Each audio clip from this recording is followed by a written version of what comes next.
La llegada del coronavirus representará no solo el reto sanitario más importante de la historia del país, porque se combina con la presencia del sarampión, del dengue y en pocos meses la conjuntivitis. La irresponsabilidad en la falta de planeación del gobierno federal de la Cuarta Transformación, en su absurda estrategia de combate a la corrupción, sin nadie en la cárcel y sin devolución de lo robado, y su austeridad mal entendida que desmanteló el Sistema Nacional de Salud, tendrán en un grito a millones de mexicanos. Pero no solo será el problema sanitario, también vendrá de la mano el problema económico y financiero del país. Pareciera que vamos en bajada y sin frenos rumbo a la recesión más fuerte que hayamos conocido. Es más, ni la de 2008 y 2009 se comparará con esta, según dicen los expertos. Va a ser una etapa difícil y que quién sabe cuánto durará. Seguramente surgirán muchas ideas, peticiones y propuestas de cómo enfrentar la emergencia, sobre todo de organizaciones con legítimo interés de ser atendidas y apoyadas, ya sean empresariales, patronales, campesinas, obreras o sociales. Sin embargo, la idea de siempre de que todo lo absorbe el gobierno o todo lo cargue a deuda o que haga préstamos como tal, no es recomendable para nadie, ya que a fin de cuentas gravitará sobre nosotros mismos porque en ese entonces sí, todos, hasta los no beneficiarios, pues tendríamos que pagarla. No dejaría de ser una visión técnica del asunto, en resumidas cuentas, de cuántos pesos cuesta, cuántos pesos necesitamos y de dónde vamos a obtenerlos. Pero creo que lo que requerimos es una visión más amplia que pueda ser aplicada en un contexto político también que se antoja muy difícil. Lo primero, o el primero que tiene que entender que solito no podrá sortear el temporal, es el presidente López Obrador. Sin la concurrencia de todos, se lo llevará a él y al país y a nosotros de pasada a la fregada.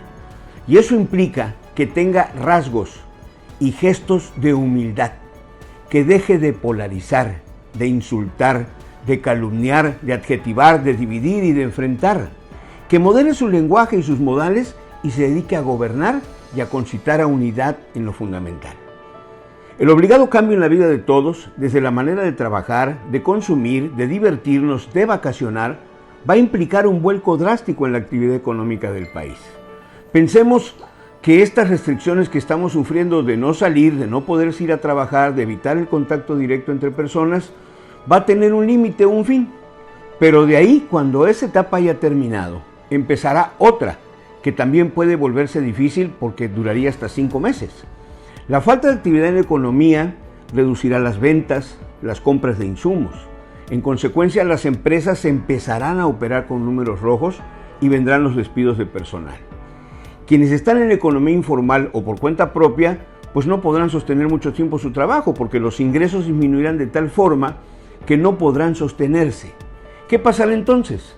Pues es muy difícil de predecir, porque si bien los efectos se sentirán con mayor o menor intensidad, dependiendo de lo que haga el gobierno federal y los estatales, los factores externos del manejo de la crisis económica, fundamentalmente en nuestro caso de Estados Unidos, será de pronóstico reservado y nos golpeará, impactará, aunque no querramos.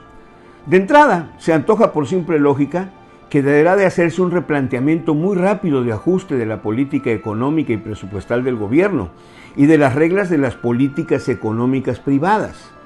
Se trata pues de tener recursos suficientes, primero, para la cuestión sanitaria. Ahí el único límite debe ser la capacidad de ejercicio y de aplicación de los recursos económicos de todo el sector salud. Y el segundo, se trata de evitar que los ingresos de las clases populares se vean disminuidos o desaparezcan de improviso y además mantener una imagen y mandar señales hacia el exterior evidentes de que la macroeconomía del país está estable y que tenemos condiciones suficientes para retomar el crecimiento en inversión como la única manera de garantizar recuperación y progreso. Este tema que ha sido tratado despectivamente estos 2 años por López Obrador. Por eso es obligado suspender, posponer o como se le quiera llamar, a los programas y proyectos de infraestructura que tiene en marcha, llámese Tren Maya, Refinería de Dos Bocas o Aeropuerto de Santa Lucía.